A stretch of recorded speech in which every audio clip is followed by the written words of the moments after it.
Jamil Ahmed লিমনের মরদেহের coffin দেখে এভাবেই কান্নায় ভেঙে পড়েন লিমনের মা ও তার স্বজনরা। তাদের আহাজারিতে ভারী হয়ে ওঠে এয়ারপোর্ট এলাকা।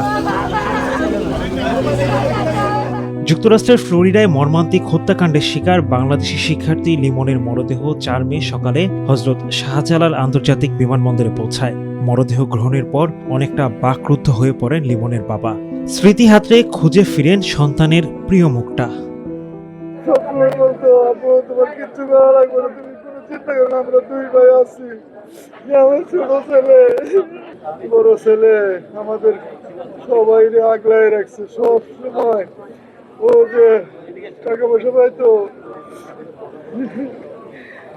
ওইখান থেকে আমাদের খালি সহযোগিতা। লিমনের এই মৃত্যু কোনোভাবেই মেনে নিতে পারছেন না তার স্বজনরা। প্রিয় মানুষটিকে এভাবে হারিয়ে কিছু বলার ভাষাও হারিয়ে ফেলেছেন তারা।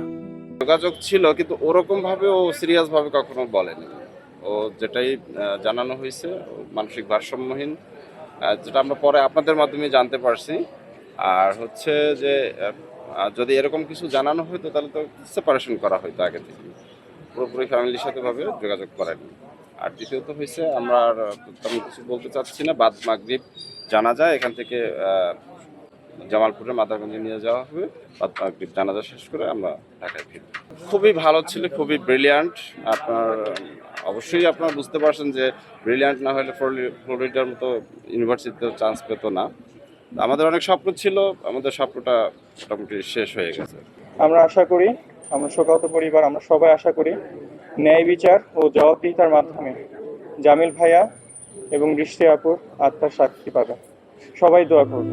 লিমনের পর ফ্লোরিডায় নিহত আরেক বাংলাদেশি শিক্ষার্থী নাহিদা সুলতানা বৃষ্টির মরদেহ ফিরিয়ে আনতে সরকার কাজ করছে বলে জানিয়েছে পররাষ্ট্র প্রতিমন্ত্রী শামা ওবায়দ ইসলাম। আপনারা জানেন লিমনের সাথে আরো একটি মেয়ে আমাদের বাংলাদেশের সন্তান বৃষ্টি ও নিহত হয়েছে একটি হত্যাকাণ্ডে। তো খুবই রিসেন্টলি আমরা জানতে পেরেছি যে বৃষ্টির মরদেহ শনাক্ত করা গেছে এবং তারও সেটাও আমরা যাতে আমরা খুব শীঘ্রই ফেরত আনতে পারি সেই কার্যক্রম চলছে, কাজ চলছে।